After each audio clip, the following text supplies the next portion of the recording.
Продолжаем заниматься бортами.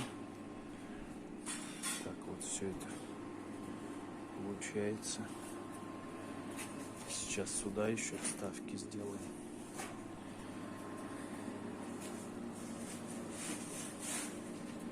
Топимся с такой вот печкой. На скорую руку с металлолома собрано. На двухоборотный котел. Будем проверить, как тепловая пушка работает. Сзади вентиляторы стоят.